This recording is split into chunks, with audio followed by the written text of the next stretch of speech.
एक तीर से दो निशाने लगाना चाहते हैं अखिलेश। यूपी से दिल्ली तक बना रहे प्लानिंग।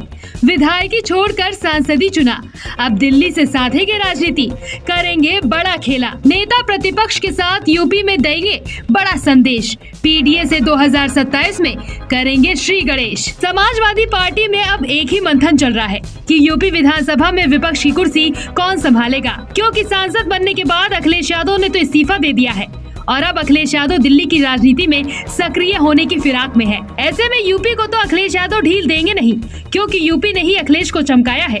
लोकसभा चुनाव में जिस तरह से अखिलेश यादव ने परफॉर्मेंस दिखाया है, समाजवादी पार्टियों का जोश एक बार फिर से पूरी तरह हाई है। ऐसे में इस मूवमेंट को बनाए रखने के लिए अखिलेश यादव कुछ भी कर सकते हैं।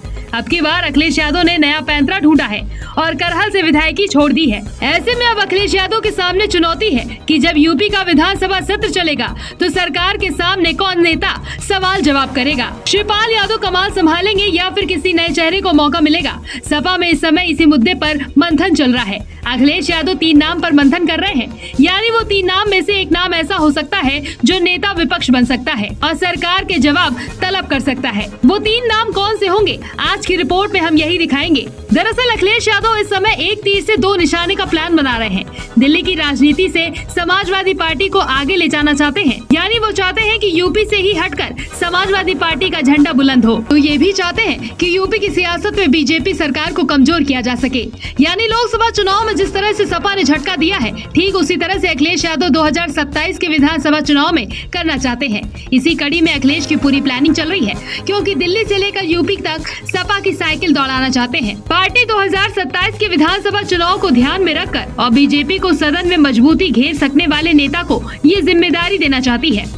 लोकसभा चुनाव में सपा के पीडीए यानी पिछड़ा दलित अल्पसंख्यक फॉर्मूले ने अच्छा प्रदर्शन किया है। ऐसे में उम्मीद की जा रही है कि नेता प्रतिपक्ष भी पीडीए से ही होगा। अखिलेश की पूरी प्लानिंग है कि पीडीए ही बीजेपी को हराएगा, क्योंकि सपा की रणनीति क्लियर है। इस बार जो फायदा पीडीए से हुआ है वही फायदा आगे के चुनाव में होगा।